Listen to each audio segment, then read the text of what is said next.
I'm gonna take advantage of the chit chat and start. I know the people are still coming in.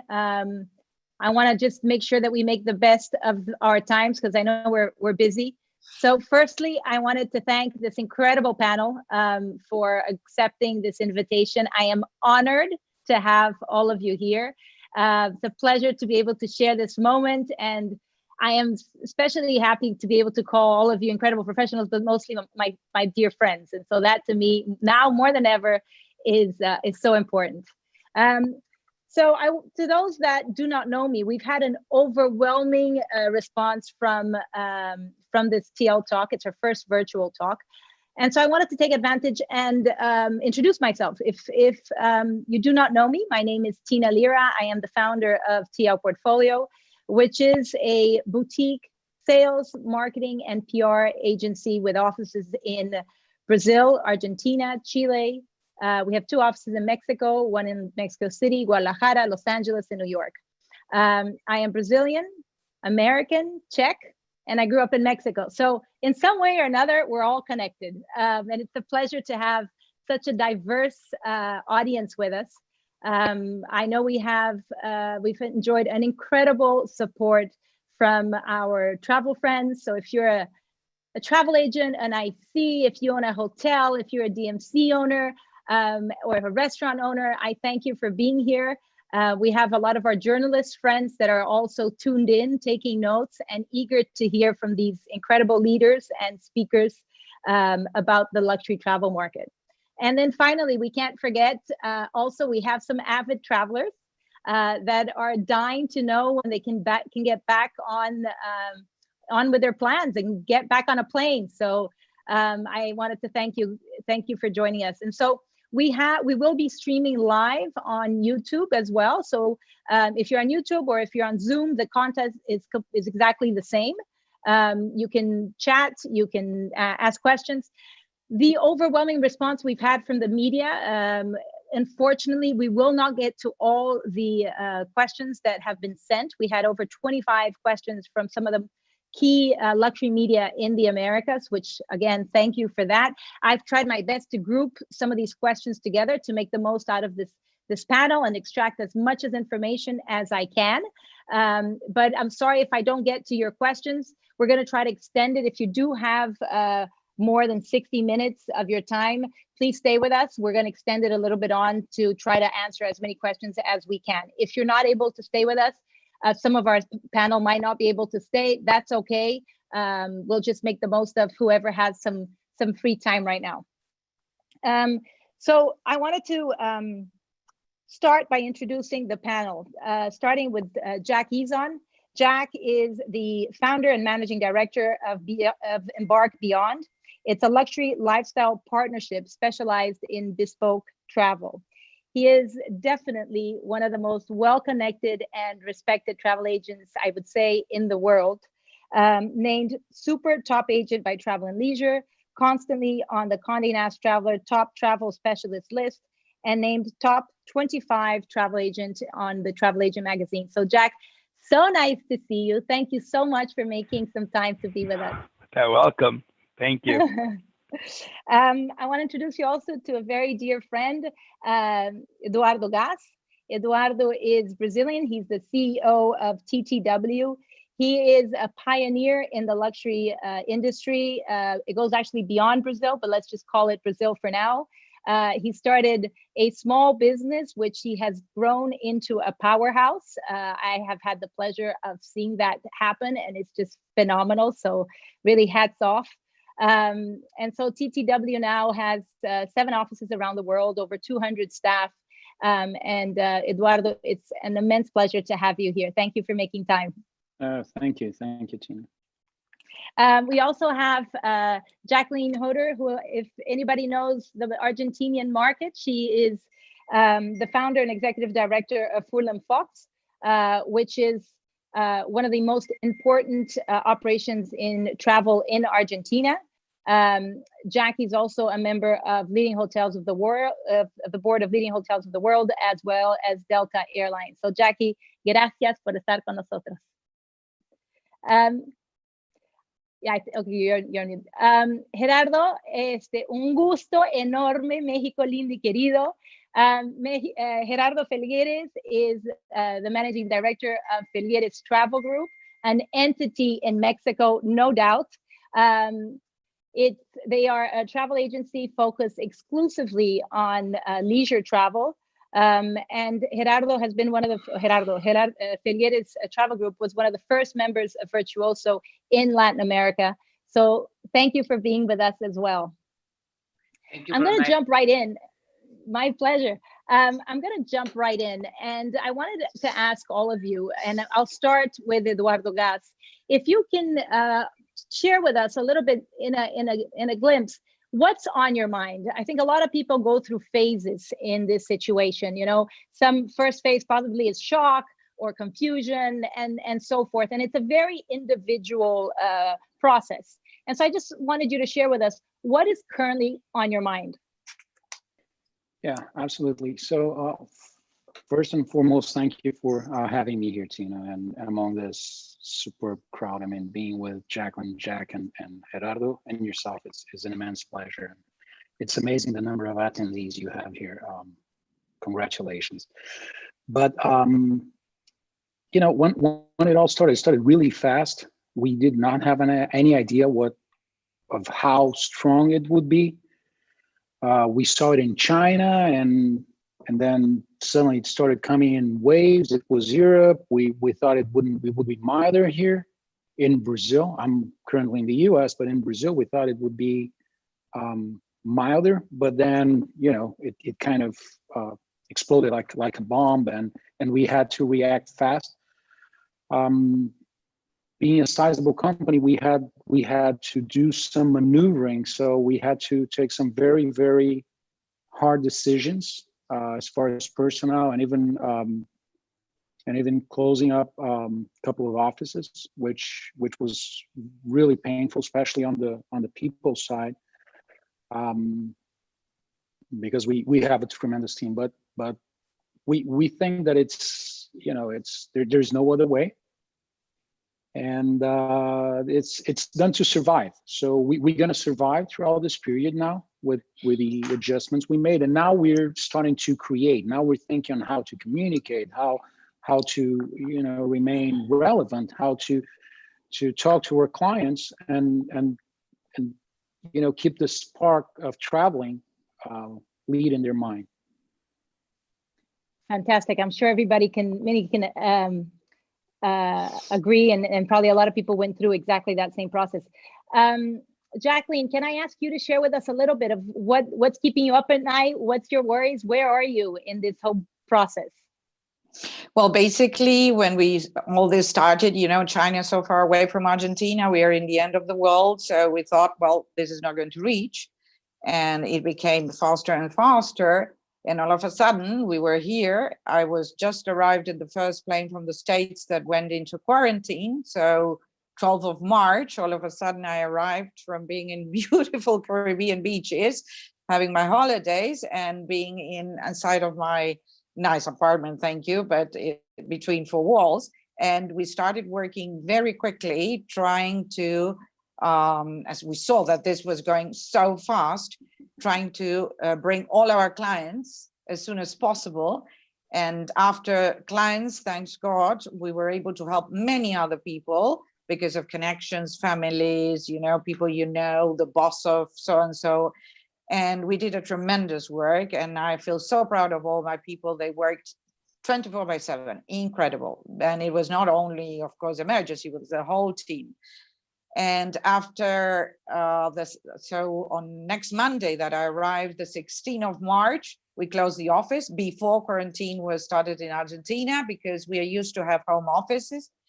So we have, thanks God, also a very good organization. So we did the whole 200 people home office, and it worked perfectly. So we decided that on Friday and Monday, we were all working from home, and Thursday started quarantine. And the minute that we finished bringing everybody back, and I say everybody because we were all the managers, all the owners, we were all working as in the very old days as being really a travel agent. Now, thanks we have so many good contacts and general managers of airlines that they worked so hard with us, helping us. So we brought absolutely everybody back. And then we help, of course, all the foreigners to go back to their houses. And after that, we immediately started with a management team in like a contingency campaign to how are we were going to reorganize our company, because for us, the people, our most important asset is our people. I always say that Furlong Fox is a big family. So we started reorganizing absolutely the whole company to see, well, where we will be in 10 months or so. And that's what we did. Also, we produced lots of communication plans, helping the people who did not know what to cancel, what to do with the trips, or communicating with our clients, and also with a dream, keeping them the dream of traveling, because at the moment we feel it's a dream, but it will be back.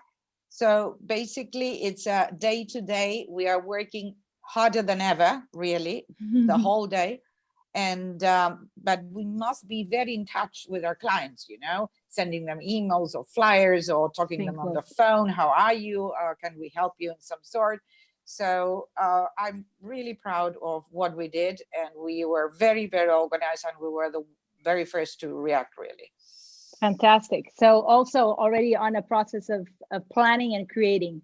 Yeah. I'm going to ask Gerardo, how are things in Mexico, lindo y querido, and what are you thinking? What's on your mind? You know, what happened here in Mexico is that you know, the society started taking measures first than the government did. So what we did is as soon as we knew about this situation in the world, we sent everybody, you know, to home office. We were really worried about our associates and their families. So that was the first step we did. And then, you know, I have this kind of social commitment with my associates. So the first thing I did is try to guarantee them their salaries. I've been working with them for years and years, so they're kind of more than associates. They're my family. So that was the first measures we took. And then once, you know, I got a great response from 100% of them. They're great guys, great friends, great family. And secondly, what we did is try to negotiate with the landowner, with the banks, with there are some things we've been able to do, but some others not. We are one of the very few countries that are not having any help from you know, we don't have any tax help from our government, so we have to pay taxes. So our priorities at this point are paying the salaries for our associates, then paying our rents, and then taxes, and also negotiating with banks. Fortunately, we already did the first three things. The only thing that we're waiting for is a response from our government. And now what we're doing is trying to get in touch with our clients in a very different way. We did some videos that we produce in our social media. We've been sending some information to them. We are planning new destinations, and hoping that this opens, that the world opens soon, and that we can start selling our trips and taking care of our clients again. Fantastic. No, it's so interesting. And this is where I think this is so precious. It's so interesting to hear how each country goes through it differently, and how evolved the government is, and how much support that changes everything. And Jack, tell us about direct from New York. Well, look, I've had a very similar journey to the esteemed colleagues here on the panel. And like Jacqueline said, I've never worked so hard to make no money. But you know, we've become experts in so many of the packages and plans that our government has put in place, and we're lucky to have those being put in place, even though there's been a lot of issues around them, and a lot of them may or may not actually come to fruition for most people, including us. but it's spent a lot of time trying to protect our employees, who, like many of you said, are the heart and soul of our business. But I think about 3 weeks ago, we had the bottom fall out. So we had our bottom fall out about earlier than most of you in Mexico and South America. And at that point, it was either, start crying or focus on tomorrow. And we have been very focused on two things, and that's what's keeping us at night. Is number one is engaging with our clients, engaging with our partners, our vendors, our suppliers, right, and our employees. And even those who have been what we call furloughed here in the States, we are looking to engage with them at any level, give them projects to do that are going to help us with the second part of what we're really focused on, is refining and reinventing tomorrow. And that's what's keeping me up at night, is how are we going to refine our business to be more efficient and to be able to reinvent ourselves so that we don't just come out of this as a survivor, but we come out of this stronger as a thriver. That's a very strong and definitely beautiful message. I was speaking to Joe, the founder of Afar Magazine, yesterday, and he said something that it's not his quote, but it's very true, right? Experience is what you gain when things don't go your way. And hey, we're going to come out of this with lots of experience, because definitely right now things aren't going our way. But see, but Tina, so I think some of the times the greatest art and the greatest accomplishments happen through crisis, and this is our time to shine, not to waste, which is a lot of pressure, but it's exciting. Exciting, yeah, and that's the way to look at it, I think. Not easy, but it makes us stronger. For sure. I'm going to dive in here to the question. So thank you so much. I think these are all valuable insights. And as I said, I'm going to have to combine a few. So, and again, sorry to all the journalists if I can't get to your questions, but I'm going to start with Gerardo. I had a very nice conversation with another dear friend, Javier Arredondo, yesterday or the day before. And we were discussing about a shift that's happening right now in with people as they stay in isolation as times goes by. And we were talking about the fact that, you might start off with one trip in mind, that the last one that just got canceled before all this happened, possibly going to somewhere exotic or something you've never been. And we were discussing the fact that as time goes by, very often people are feeling the need to possibly go back to revisit a past trip, to travel with, your family, or revisit something that feels, I don't know, I would actually say comfort travel, if that exists. And then his question is, do you believe that post the coronavirus crisis, that people will seek more exotic destinations where one finds less travelers and therefore have a reduced risk contamination? Or do you believe that they will be traveling more with families and reliving past voyages? And before you answer that, so that's from Javier, No Melo from Vogue Brazil touched on a similar point. So the question was, what do you believe will be considered attractive and safe destinations post-corona? So I joined those together just because they're both looking in a similar way at the same prospects.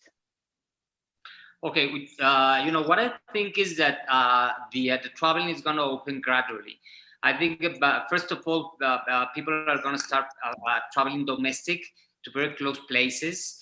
And when the world starts opening up, they might look for those safe places, those countries that have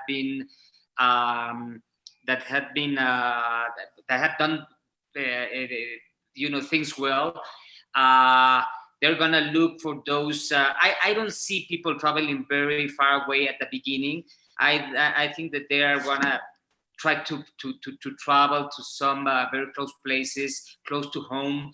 Maybe those places that have all these hospital facilities very close from, and then maybe they are gonna start looking for open spaces, for places that they don't get very crowded, no massive gatherings and all that. So maybe things like national parks. Maybe I was thinking about places like the Chilean or Argentinian Patagonia, which is very spacious, very open spaces.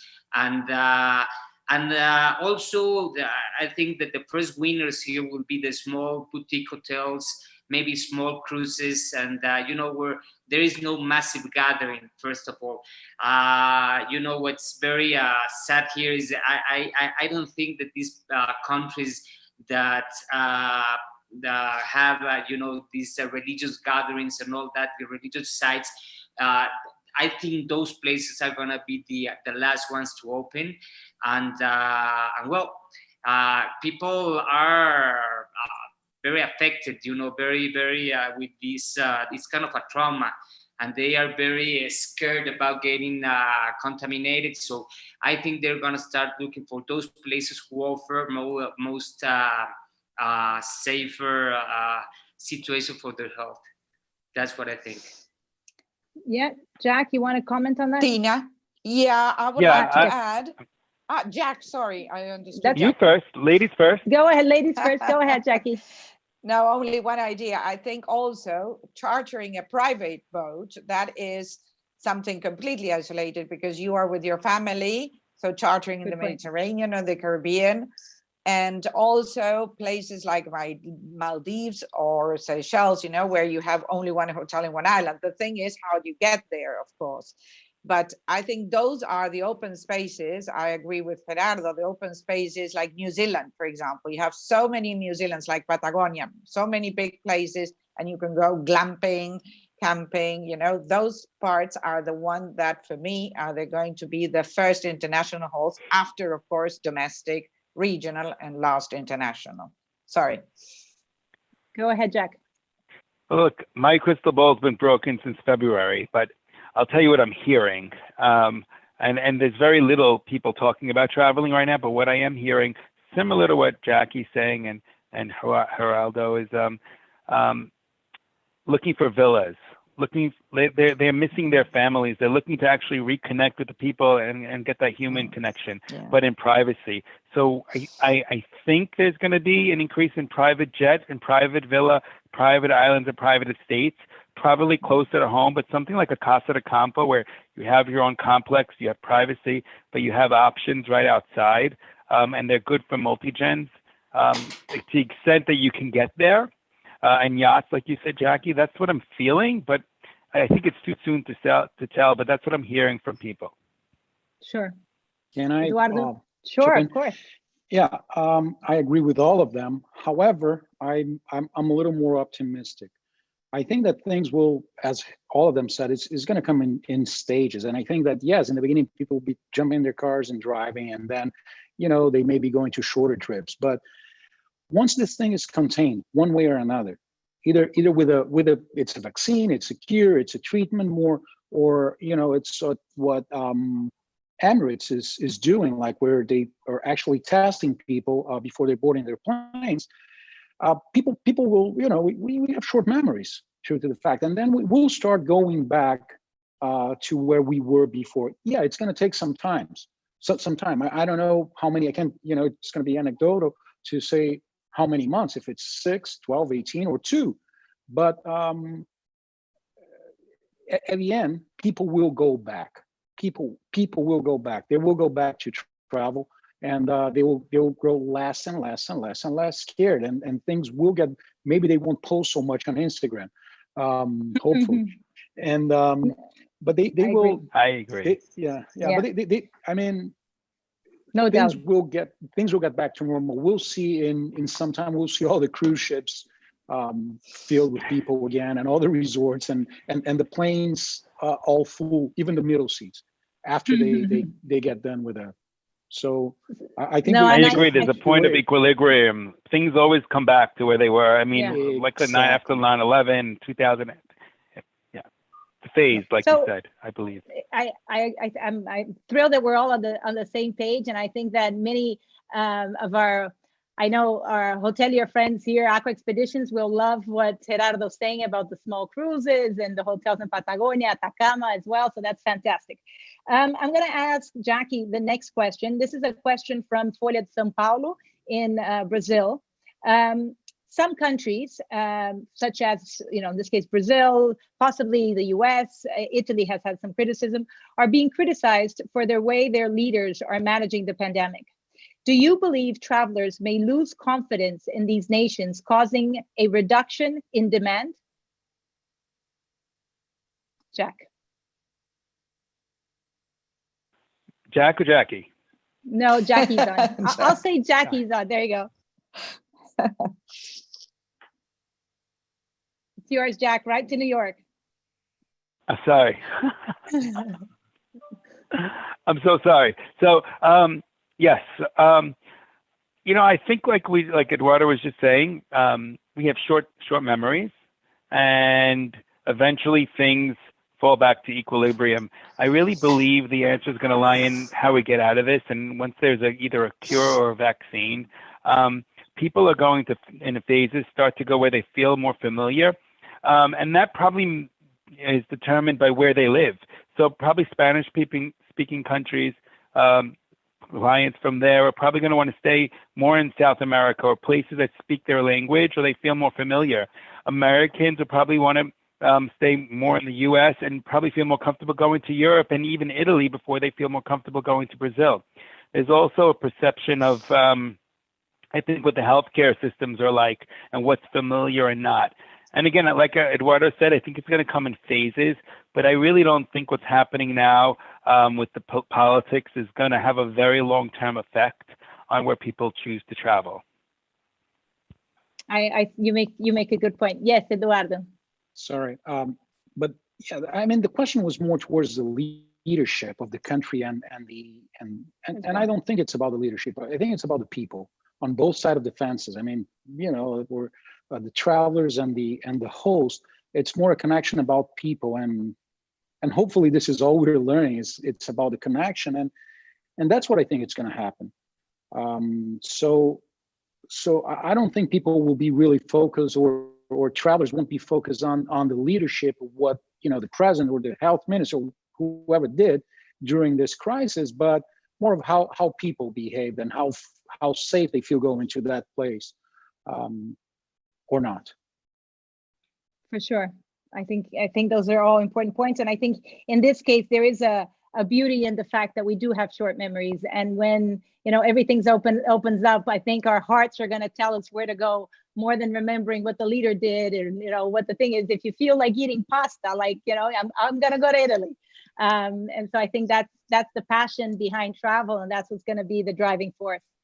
So Jacqueline, this is a question from Renata at Top Destinos in Brazil, and as well from Camila from Brasil Turi. So what we did here, we combined two questions as we did before.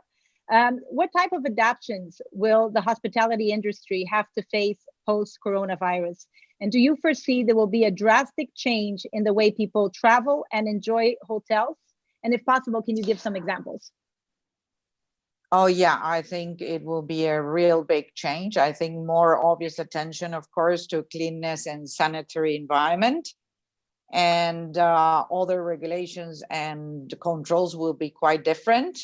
Who knows, the famous body scans that appears after 9/11, probably something similar to take a temperature, or as Emirates said, probably a blood test, which is not confirmed, but it's making everybody investigating and thinking what else can they do. I'm sure I talked to lots of hotel managers, and they're all refurbishing and painting and making a very, very thorough cleaning as never they did it before. Airlines also, as we talked about, the middle seat, or all the changes in the speed of how they're going to check in, or safe distance between seats, and lots of sanitizers. Of course, they're talking about giving you food that will be packaged and not delivering. So I don't know how they're going to deal with the business class, that they always like the good service, or what will happen with drinks, because you can give them a packaged food, but how do you do with drinks, wine, champagne, etc. So in hotels also, I think that the self-service breakfast will not exist anymore, because you know, those detailed things, but that they're going to make a big change. Probably they're not going to open in those very big hotels. They're not going to open the whole hotel. They're going to only few rooms on each floor. And I think here, small hotels, more exclusive, more careful, you know, that they could have a more exclusive and dedicated service, will have a big opportunity. I'm sure that people will choose those hotels bigger than the bigger ones. Probably I'm wrong, but I think it's going to be another world, and absolutely another world, as it was after 9/11, and this is 20 million times worse. So I think lots of changes. So I think we could all think of different ideas, but we will be talking for hours, but I think it's going to change a lot. For sure. Does anybody want to add anything to that? I'm going to throw a curveball that I am open to having anybody answer. Technology hasn't usually been our strength in travel, and this is just me. You know, we're not an industry that is really the forefronter of technology, and I feel that in order to make this change for people feeling secure and cleanliness, do you feel, any of you, if you want to answer, you can put your hand up. How do you think technology is going to play a role in this? Does anybody have any idea? It's a genuine question. Jack. I think we're all behind in the technology game. We were all talking about that before this happened, and now we're a little distracted, but I believe that it's going to happen with a stronger vengeance after we all start putting our pieces back together. And we really need to focus as an industry on better technology, because there's technology companies that are doing it wrong, that are technology companies, not travel companies. And it's time that travel companies bring on technology to really try to get there and stay relevant. Yeah, I agree with you, and I'm looking forward to it. I think it's about time, and it's a new and exciting opportunity there post crisis. So for sure, this is a moment of. Yeah, and Tina, I'm sorry. I just think, just to clarify, I don't think the right technology is going to replace humans. The right technology augments human ability and emotion and judgment with artificial intelligence and efficiency. And that's where we need to be. I agree. And thanks for clarifying that. The next question, Eduardo, is for you. This is, again, a combination, but it's from Virginia at D&D in Argentina. The globe appears to be the one benefiting the most from the lack of mobility and consumption. Do you foresee that this will make the industry as a whole, and possibly humans as a whole, more sustainable and socially responsible? And this is an add-on. What should the travel industry do now to ensure this positive impact does not go to waste? Tough question, but you like these. Wow. So, yeah, I mean, I don't think it's something for the travel industry. I think it's something for humankind in general. I think that we're giving ourselves the time to stop and look around and understand our environment holistically, to better connect with other human beings, even through technology. I mean, you know, I've been connecting to people now that I have the time that I haven't spoken for some time, which makes me really happy. It's let's call it a silver lining. And I'm sure that all those reconnections and all that value of the human to human and to the environment awareness that we're having the time to appreciate now, it won't go to waste. We will move forward, and for a lack of my better English, we'll move forward more humans than we stepped into this thing. So this is my hope, and this is not for the travel industry. This is, again, for humankind in general. And however, we as travel professionals, and we're in the business of connecting people to places, connecting people to culture, connecting people to experiences. And I think that our role will be fundamental on making those connections. So this is I think it's the greatest opportunity that we have as travel professionals, is to be the liaison on those connections, to facilitate those connections more than ever. I agree. And I want to give an example just because one of the information I was reading, and I think this is already a beautiful thing that's coming out of this, and it's going to lead into the next question that it's going to be for Gerardo.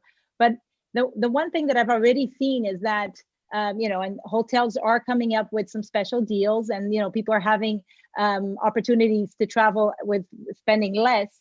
But one of the nicest thing I see is that within those discounted deals, a lot of hotels are bringing in a social responsibility. So part of that discount includes a donation to a charity, a local charity, or taking care of, a school or a family that can't afford food. And I think that this has really come out of all this, that you think, if the guy next to me is not doing well, I can't ignore it because it'll hit me eventually, and we're feeling it. And so we've gone through years of ignoring it. And now we really realize that, as you said, Eduardo, we're connected. We're all connected. So I think this is already a very nice thing that's coming out of this. And I don't know if anybody wants to comment on it. Otherwise, I'll jump on to the next question to Gerardo. Well, I think that the world is going to emerge from this crisis as much more conscious and responsible. We've been looking in, watching the news all over the world, and people are very, very responsible. They are very conscious about what they've been going through. They are much more, taking care about their health, and so I see that the world is also gonna look for, taking care of the nature. Maybe being educating much more, the young people, their children, and all that. So I think they will. It's gonna, at the end, it's gonna be a good thing. I'm sure about that. Yeah, that's one of the things people say. You're right, that our children are going to come out better, more conscious. I hope you're right. But I still come back to that feeling of equilibrium. I still think in a few years we're going to be plagued with over-tourism. That's been nature's solved now. I still think people are going to be greedy, and governments are going to be greedy and not care about environmentalism. They're going to care about convenience more. I hope I'm wrong, and I hope you're right. I think this is temporary and good and bad. But yeah. Maybe we can change that as driving it, in the press, I think, are going to be the most important element in driving the sensitivity for change, not natural humans, naturally. But I think, sorry, go ahead, Jacqueline. No, only one very little thing, but now we see lots of changes, like what's happening with the water in Venice, or factories around the world, in China even, because they were not manufacturing. So I think that's a big shock, because they had a very quick result. So I think all those things, people are not going, I hope, Jack, that they will not go back, and that they have more conscious and for everybody to save this planet, because if not, what will happen to our grandchildren? They will have no world at all. I hope so. And to Jack's point, and I agree, we will get back to normal, but I hopefully in this new normal, we will be more conscious of each other and of the environment, not even if it's not out of kindness, but out of our own willingness to survive. Because we started to realize that if we're not conscious about what's happening to our neighbor, being a country, being the trees, whatever it is, we may not survive. So we will need that out of sheer survival. So that's a very the one thing I hope does come out of this is that we have an immense amount of respect for people around the world from different cultures, because that's the nature of our business. I mean, I think we all thrive on that, but a lot of people in our countries may or may not, because of whatever rhetoric and nationalism is being spread wherever they live. But I do believe people are seeing a need to work together as a world, because never before has the world been really focused on one cause at one time, and yet felt so separated. And I hope that there becomes a new mutual respect of collaborating around the world and looking like Eduardo was saying, people to people, not government to government. Yeah, no, very well put. That's so on point, Jack. And sorry to barge in again. And I think it kind of connects everything we're saying.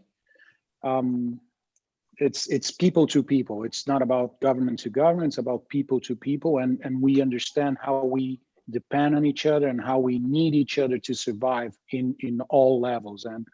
And if we want to survive, we'll need to give each other a hand. Couldn't agree more. Very well put. Gerardo, the next question is to you, from Maureen Berger from Chef Hotels magazine in Chile. Some travelers are expecting to enjoy extraordinary deals once travel is possible. However, most agree that it may not yet be time for a hard sell. Do you believe this is the best way forward in order to stimulate demand? Are we ready for hotels to give us amazing package deals? I think that's the way this is going to start up. I mean, if people has been very affected on the economical side. So the only thing I see that people will start traveling again is with very good deals. As I was talking earlier this morning, I've seen both sides of the story. I mean, people that are very interested in making maybe their first cruise, maybe traveling by their first time to Europe, and maybe making all those dreams come through. And the only way they will do it is with these great deals. Some other people are really, really afraid of traveling again. So maybe with a very good deal, they will be convinced to do it again. But I don't see the way that the business is going to start up again without good deals. I think that's the way to go, definitely.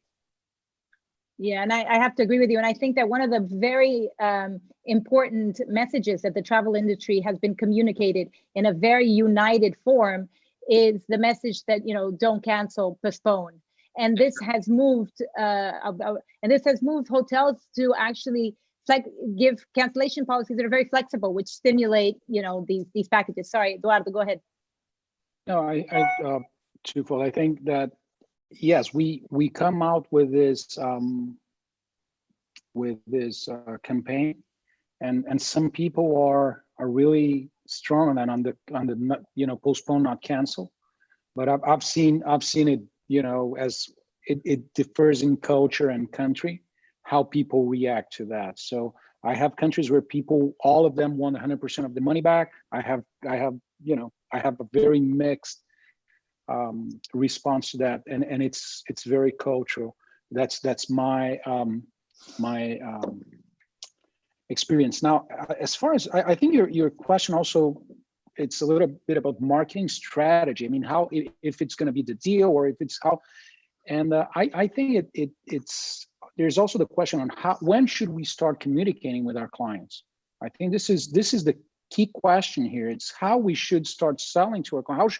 When should we start reaching out to our clients? And what is that communication? Should we be inspiring? Should we be hard selling? Should we be presenting those deals? And at what time? So this is I think it's and I mean, again, I think it differs on the culture, and as it came on a wave, maybe Jack in New York, it's 3 weeks ahead that we are in Brazil, and Jacqueline, it's maybe in between. I don't know, but there's always this perception on how and what to communicate to the clients, so we start getting their interest again. And this is not the $1 million question, but the $1 trillion question. And I'd love to hear from my friends here what they have to say about it. Sorry to make a question. No, if I could just say, at least from New York, where I think we're probably in the worst epicenter right now in the world, but I know around the country it's a little bit different. Like people in Miami and California feel a little differently, especially in Michigan. If anybody knows there, they want to get back to work yesterday. They're all feeling different, and so just like anything we do, it's about understanding who your customer is. For most of our customers right now, I don't think deals or hard sell is appropriate. And this is going to all come in phases. And like you said, Eduardo, it's going to be different in different areas and who it is talking to. If you're home alone versus if you're home with kids who don't have school and may not have camp this summer, it's a different kind of panic. And what we've realized is our message, we've been in touch with customers for the past 2 or 3 weeks daily. It's taken up so much of our time just to say hello. How are you doing? Hug your customer. And we slowly but surely getting through that. And our messaging and our social media is all about things that we can provide to you to help you during this time with a slant to the world. So we called it Embark at Home, and we're trying to bring in things. And now a lot of people are doing that too, but bringing in things, activities for your family, for your kids. We're doing a live safari with Singita with Q&A. We're doing an Olympic day from Nizuc and all kinds of things that they could try to do at home, touching upon travel, but really trying to be sensitive. I hope in a few weeks we could start talking about opportunities, but I have no idea. I just don't feel like right now, talking to most people, it's the right time. And this is an important, very important point, which it goes back to that, what's on your mind, what phase are you in? Because there will be a moment when, people are going to be craving those deals to actively book. But I'll give you, my thought on the communication is, when is the time to communicate? You should, in my opinion, we can never stop communicating. Exactly. It's just, what do you say? Yeah. I think at the moment is what, for sure. Yeah, and it's what Jack was saying.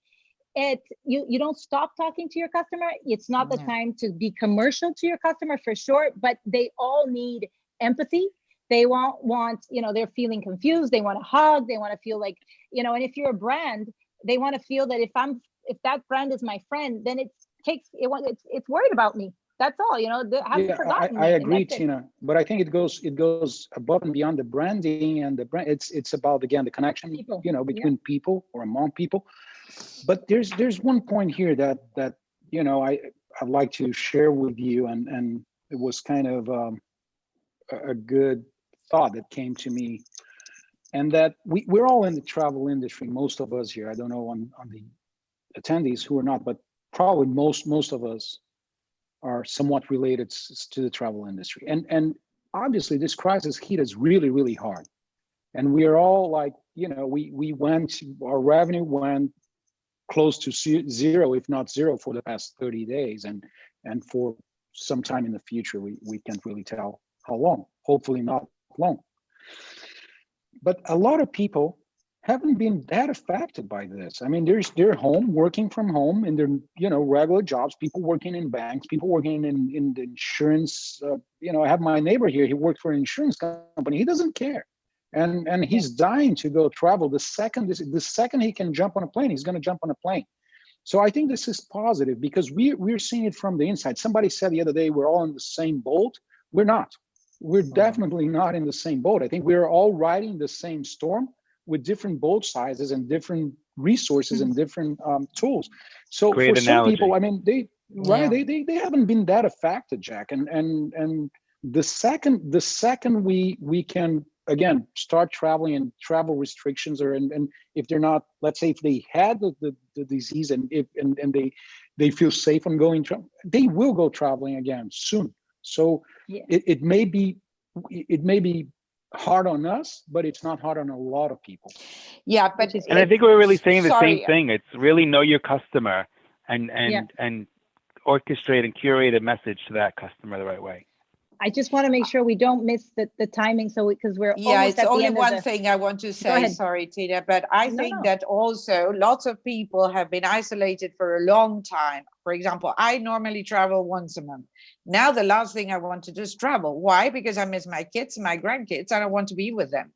So be careful, because there are many families that or they will travel all together, or they will stay at home, because what they want is to be with a family that they were not able to be, I don't know, for how long this quarantine will last, 2 months, 3 months. So the last thing you want to do is to jump on a plane. So it depends, all circumstances, if you're single, if you're young, if you're old, and everything will go according to the situation, of course. Yeah, for sure. But I can there's a great agency in Argentina that I can put you in touch with that'll organize a trip for your family, Jacqueline. You'll take all of them. It'll be wonderful. We love those multi-generational, right? Yes, it's a great trend. Jack, I'm going to ask you a question from our dear friend, Elena Asmadeo, Executive Vice President at Afar Magazine. and I think it's right on the nail. How can content help inspire during this crisis rather than overwhelm or irritate? Coming from a head of a media company, it's fantastic. Well, I think it goes a lot to what we were just talking about. It's really about knowing your customer, and sometimes it's hard to tailor so many messages to different customers. But we need to be really sensitive, and we're playing it all by ear. Like, we're listening to our clients and tempering our message based on what we're hearing, and that's changing every day. And like many of you said, it changes by the region and the situation. You know, we have a lot of things prepared on hold, a lot of ideas, and we believe it's going to unfold in phases.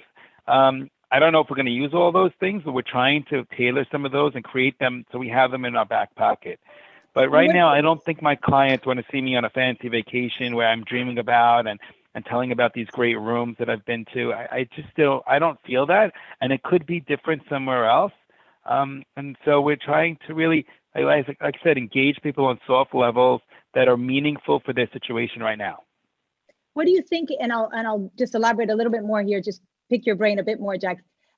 What do you think is the role of the media in this now? How can the media help?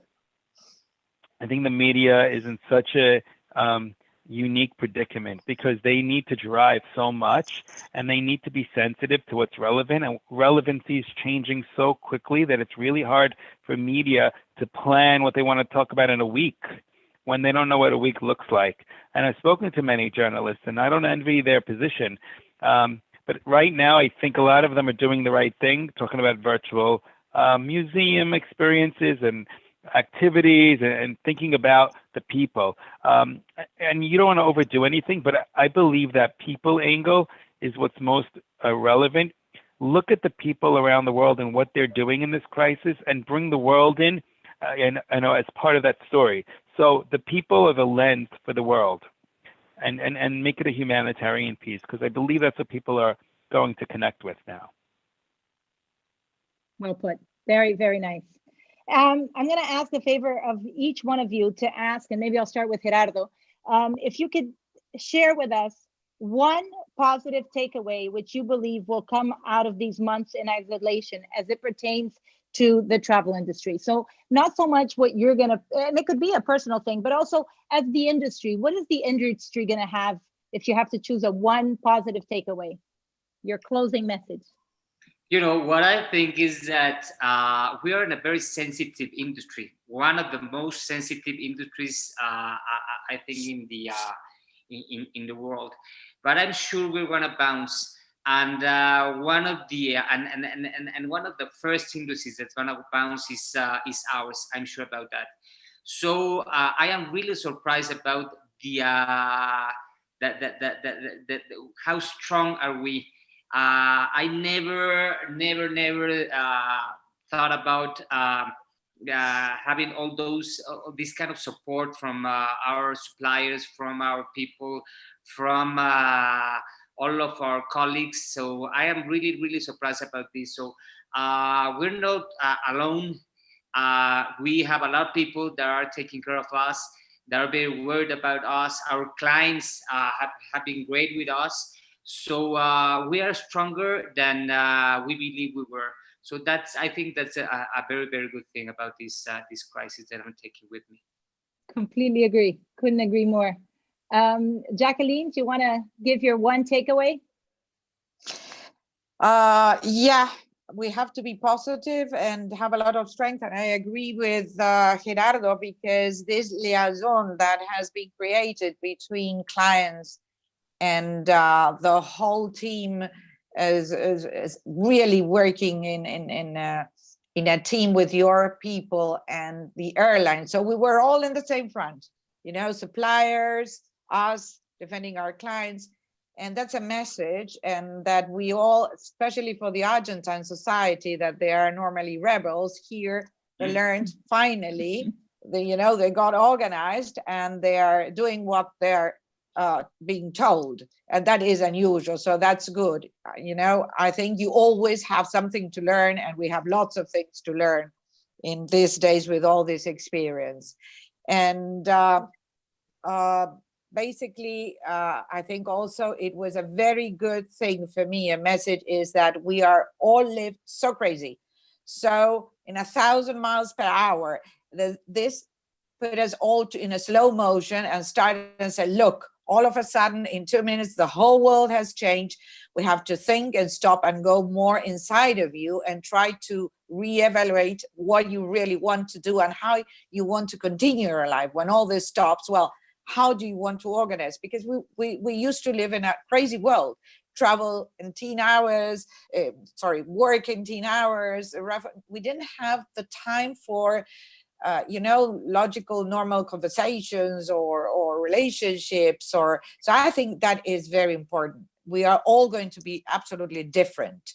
So we have to take that good thing from this horrible experience. I agree. Eduardo? They all stole mine. Yeah. No. I think that the most positive thing that we all as an industry will come out of it with is we're learning to live with less things, but we're craving for the experience. So I think that there was already a shift from things to experience, and that will accelerate like tenfold now. People will come out of it eager to leave, eager to go places, eager to connect again, To live. and that's when we'll come in. So I think we're going to come out of here less consumists and more travelers, if that's a word, or I'm just making it up. But that's like it. That's my Fantastic. And Jack? Well, so much great advice has been shared already. I think the only thing that I would add is to take the words of Matthew Upchurch: don't waste this crisis. Don't waste this opportunity. Don't think about how you're going to survive. You should be taking this time to think how you're going to thrive. The world is on hold for us to catch up, like Jacqueline was saying, to catch up with all the things we wanted to do. And so really every day you should set an agenda between now and when we're going to get out of our homes. You should have goals. What are you going to do both personally and professionally?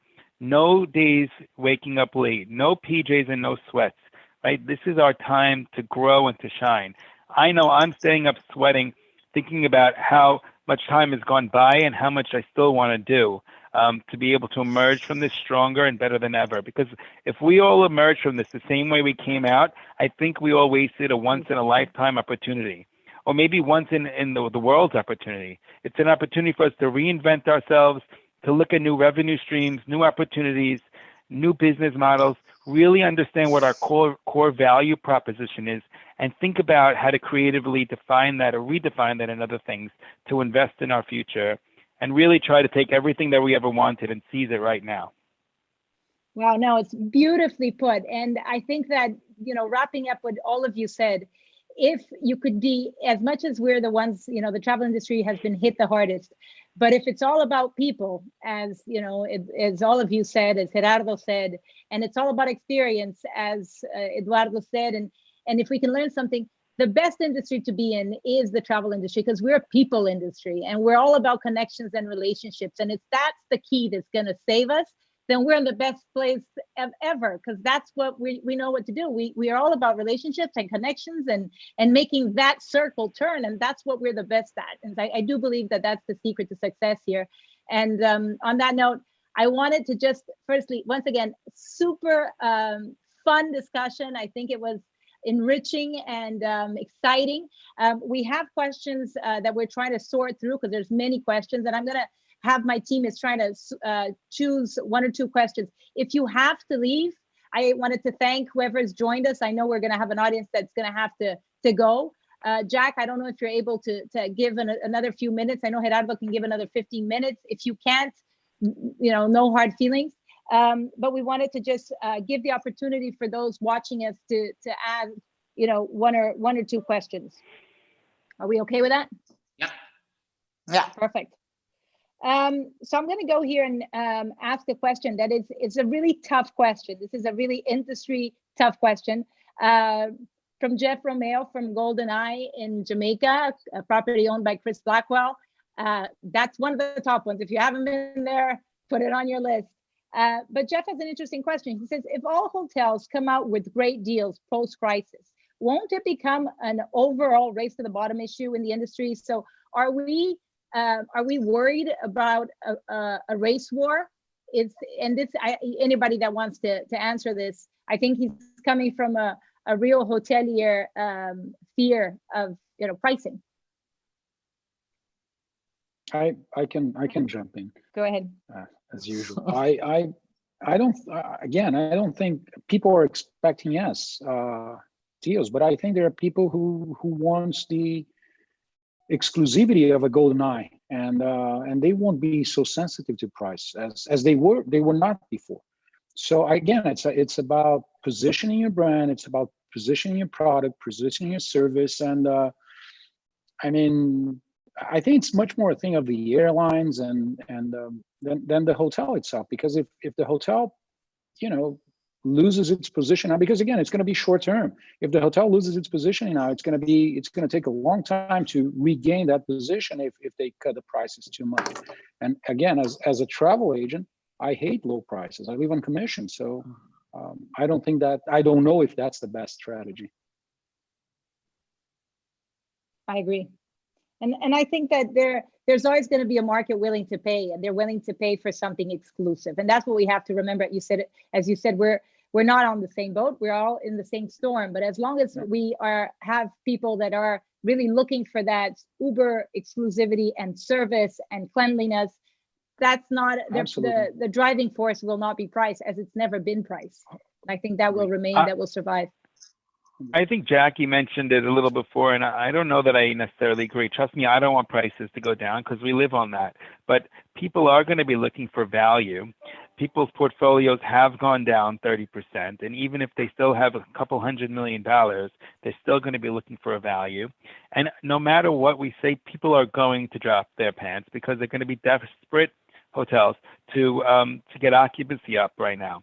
So what I think Eduardo said is smart. Yes, you're going to have to probably drop rate. And you know what? I got to say, for some parts in the world, rates were a little ridiculous anyway. They were the value proposition wasn't always there, but the demand was. So now we got to have a new reality. Positioning is what Eduardo said, and that's the most important thing, right?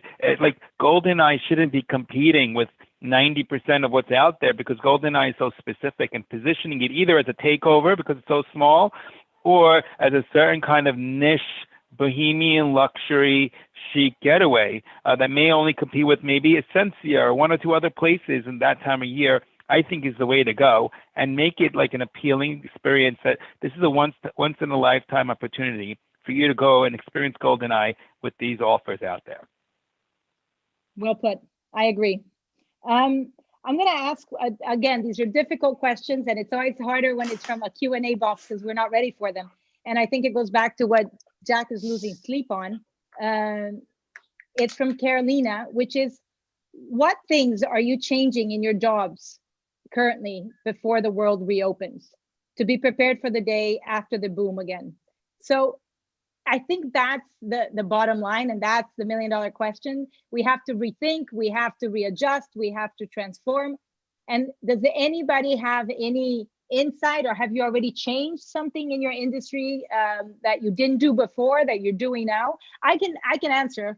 I've never done this before. I'm more present in social media than ever before. I've done, I think, 5 lives, and we have another TL Talk coming up on Friday with an amazing panel. This is never going to go away from me. This is a learning, and this is great. It's a way to connect. So I've taken the lead there and given you my, my personal learning out of this already. I don't know if anybody wants to share something they've changed or adjusted. No, absolutely. For us, we are dedicating a lot of time in training our people. So lots of people that they're not good in, technology or one thing or the other one. They're now having every day lots of training of different sorts, and human resources is working very, very hard. And also, I think it's a time for them to reorganize everything and start learning more about hotels. So we're organizing lots of webinars with hotels and cruises companies, etc. So it's a time for really train. And when we start again, everybody will be much more knowledgeable, basically. And also we are giving them lots and lots of tips to things to do at home. And that creates another relationship, because we never thought of sending them a Spotify music list, or to even to a client, or a nice cooking recipe, you know. So it creates a very nice bond that we always have. But I think now it's incredible, everybody being at home, it has more a strict bond between each other, being in a social distance. So I think it's a perfect time to train and people become more knowledgeable. You know what, Tina, I agree with Jacqueline. There are no winners in this crisis. So we have to be much more creative with less sources. And that's what we've been doing. And I am really, really happy and surprised about my people, because they've come with very, very good ideas in, you know, social media, and a lot of things that they are not very costly. So I think that's the way we should go, at least at the beginning. I think you're right. I remember when I was working for, you know, the Ritz-Carlton and the Four Seasons, which are amazing brands, and they have great trainings. And it was always the reminder of, you know, put the client first. You know, you have policies, you have procedures, you have guidelines, you have this, but put the client first.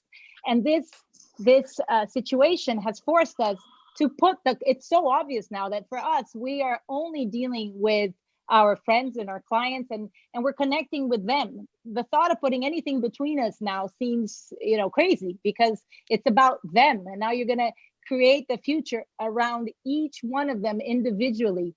And there is no doubt about it. Whereas before, you know, it was a bit of not of a discussion, but there was a lot of other things coming in the way. And I think that a great learning that is going to be, you know, easier to follow is that connection, is what Jacqueline was saying, you know, that you're closer to your client through, you know, music and cooking and all that. No, of course. And another very short example, but today I had the real surprise and a very, very nice thing that really got me very emotional. Marriott, we work a lot with Marriott, and they sent us a very nice video for us, for all our team. So they created a special video for us. And everybody took it so nicely, because what a nice touch. So never in the past that they have always been very nice to us, etc. But really the effort of creating a very nice video for all the Full on Fox people. And, you know, those things are, as also Gerardo was saying, you have to think out of the box, all the creative ideas of the people. We are opening, we have this management team, as I was telling you, that we have a meeting every day, etc. But every head of every department is opening to their people, because we want to know all their ideas and how we can create and change and learn new things or implement new things also. For sure. I think it's yeah. No, sorry, go ahead. No, absolutely. Go on. So I'm going to combine two questions here, and I'll use this one to wrap up.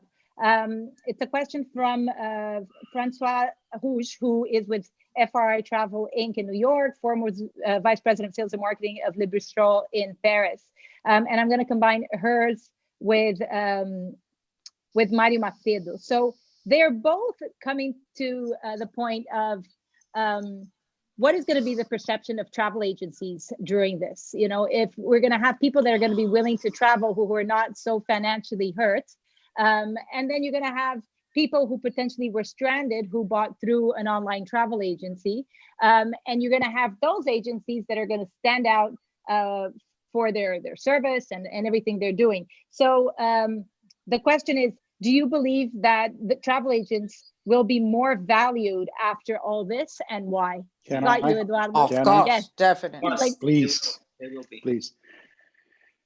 I mean, I have no doubt that we'll come out of it stronger as and more valued than before. Again, the value of human connection has never been so important as it is now. And the travel agent that is a human being and not a machine, where you go and you know, obviously talk about OTAs, are in such a advantageous position now that yes, I have no doubt we're going to be much more valued than before. People recognize the work we do and how we can get them out of trouble when trouble arises. And and again, there's a friend of mine once, he said, you don't know what you don't know. And the travel agent knows. That's our job to know. So I think that more and more that's going to be the general perception now after all this, and people will be buying from travel. People that were going online are going to go back to travel agencies for sure. And absolutely, definitely. No, I agree 100% with you. And in our case, we help so many clients of different authors, you cannot imagine.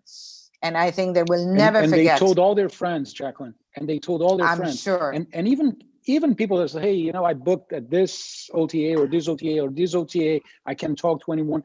Can you help me? Absolutely. Sometimes we can, absolutely. Sometimes we can. So yeah. Nice. The famous thing that they said, travel agents will not exist anymore in this future world. Well, I think that has turned absolutely from 180 degrees. Yeah. Well, on that note, I wanted to, again, thank you so much for giving us, some of your time, your knowledge, your expertise, your insight, sharing your fears, the process that you're going through, all your honesty and transparency, which is priceless. And so I can't thank you for that. We've had, 600-700 people join us, and I'm honored that they have also, given us their time, which is fantastic. The journalists that were involved, again, that was amazing. And just to, let everybody know, we have another panel next week with great friends. We're going to have Elena Asmadeo, Executive Vice President of AFAR, will be joining us. Javier Redondo from Travesías in Mexico, and a very special man known as Puri. If you know Puri, you'll be smiling now at Jacqueline, and if you don't, then you will. It's worth making time to hear. Can't wait to see that. Guru. Yeah, he is a guru in the industry, a very dear friend, and it'll be fantastic.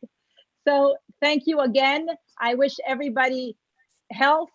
Let's stay home, let's stay strong, let's stay positive. And as a good friend of mine just mentioned today, let's focus on small decisions on our day-to-day so we don't get too overwhelmed with the fact that things are changing so fast. So no need to make big decisions right now. We can think of big ideas, but try to survive with small little decisions so we can take it one day at a time, because it's it's tough. Thank you, Tina. Really, it was an honor. Thank you for you to invite it. Thank you. So thank you so much. Yeah. Take care. Thank you. Privileged to be here. Thank you all. Bye to Un abrazo, un beijo. Thank you. Beijo.